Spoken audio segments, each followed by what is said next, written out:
Hi, my name's Jenny Ross and I'm the Parent Council Chair of a primary school based in Kent. Just to give you a bit of background information, our primary school is based in an area of deprivation. It was graded inadequate by Ofsted back in 2014. And parental engagement was really non-existent within the school.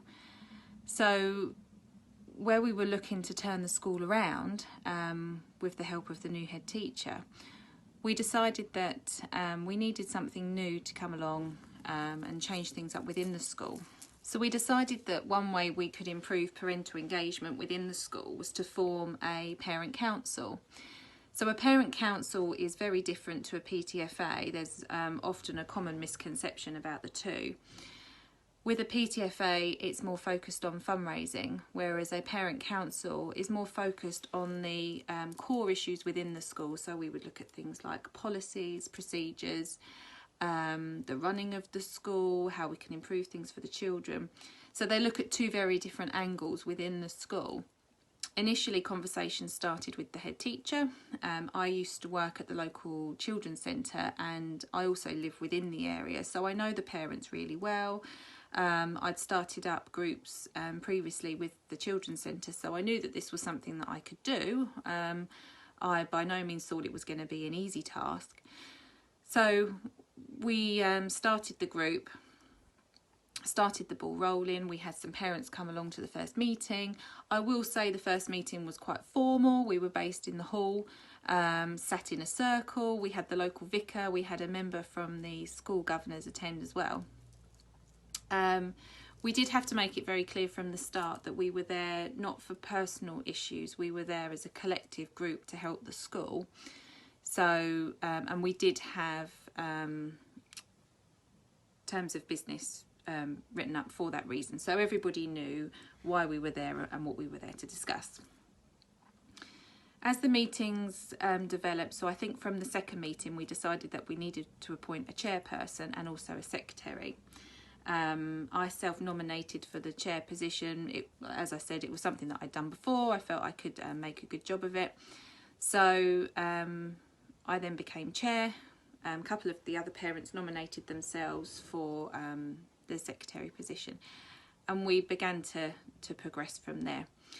One of the first things I decided to do was to remove us from the hall and put us into the staff room.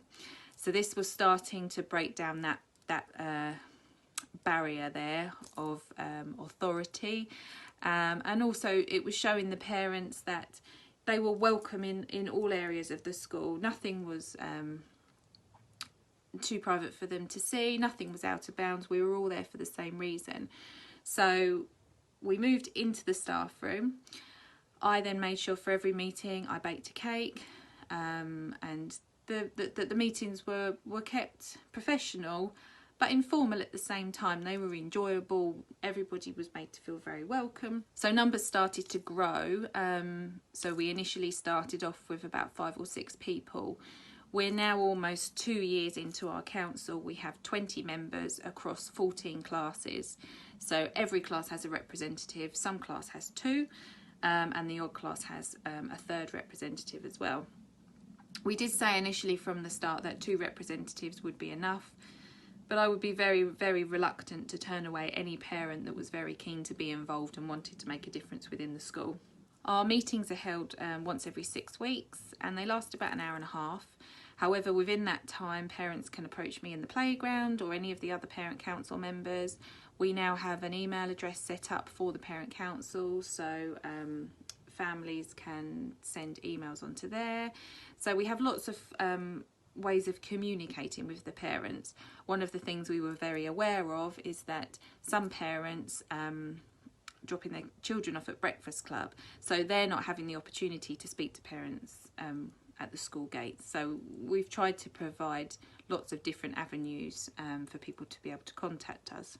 So some of the issues raised within the meetings have included parking concerns outside of the school, homework policies we've been involved with. We've also worked in collaboration with the school teachers. We've been involved in staff meetings.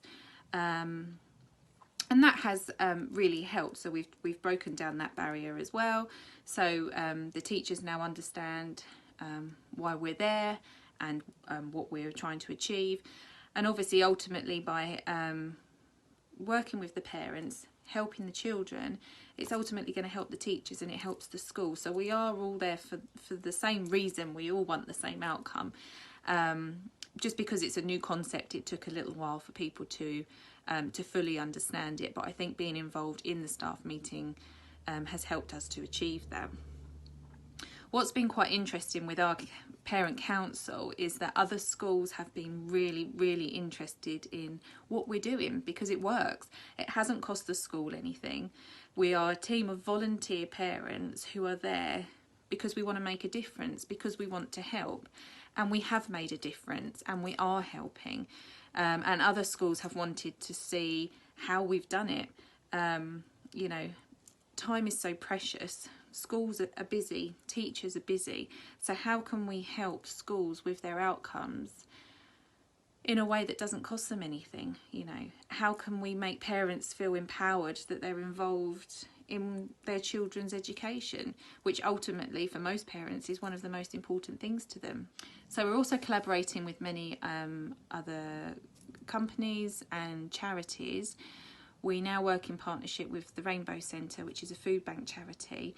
I'm now able to distribute food bank vouchers to families, which is something that the school was already able to do. But by me being in the playground and parents being able to approach me in that way, it just provided another way to help and support them. They can come up and it just looks like we're having a chat in the playground. And people are none the wiser that, you know, they're really struggling and you're helping them in that way. So it's just providing all these other opportunities. Also, with thanks to the Rainbow Centre, we now have an emergency breakfast scheme at school. So this is again through the Parent Council. So we have a delivery of breakfast food which is kept at school, and if we have any children that come in that haven't had breakfast that morning, we're able to provide them with a breakfast, which is ultimately going to help them to concentrate in their class and to help them with their education. We are also in the process of starting up a holiday hunger club, which is an initiative that is already up and running in many churches and schools around the country. It's where many children, obviously, their main hot meal of the day will be during the school day. So during the summer holidays, it's providing them with a hot meal during that time, not only for them but also for their families as well. This would probably coincide with possibly 2 other schools, so we would have 2-week placements at each school to cover the whole of the summer holiday period. The success of the council has far exceeded all of my expectations. We've been published in a book which is due for release in August, I believe, which is Dr. Pookie Knight-Smith's book, The Mentally Healthy Schools Handbook. I've been a guest speaker at Canterbury Christ Church University at their Communities of Practice event. And I've also recently been to Sheffield for the Voluntary Sector Network event, which is about small community groups having a big impact within society. I'm also in collaboration with a few other organisations at the moment that I'm currently talking to. We should hopefully have our good news story printed in some publications which are quite well known within education. They're in discussion at the moment. So it's done really well. We've had an interview published with Parentkind. So it's really, really spiraled, and it's really just shown me how powerful this voluntary group can be, and the interest surrounding it has been huge. To really sum up our good news story, we recently had our Ofsted inspection. As I said at the beginning, we were inadequate in 2014. We've had a really rough time to bring it back up to where it should be. Maybe not rough time, but it's required a lot of work and dedication. And I'm very, very pleased to say that our grading has now gone to good with outstanding features. And the Parent Council was featured throughout the report and was featured on the front page of the report as well. And I quote, The Parent Council offers significant support to help the school improve. As a result, there is a strong community atmosphere where parents really feel that their contributions are valued and acted upon. And this was just huge. This is a huge result that we are so proud of. So the reason for my video is to really share this message, to try and engage other schools, other communities, other voluntary parents, teachers, head teachers, politicians. This needs to be implemented as part of education within schools. It's so important. It doesn't cost anything and it has such a huge impact. It's something I'm really passionate about, and I think it's something we could all be involved in, and it could make a huge difference. Thank you very much for watching.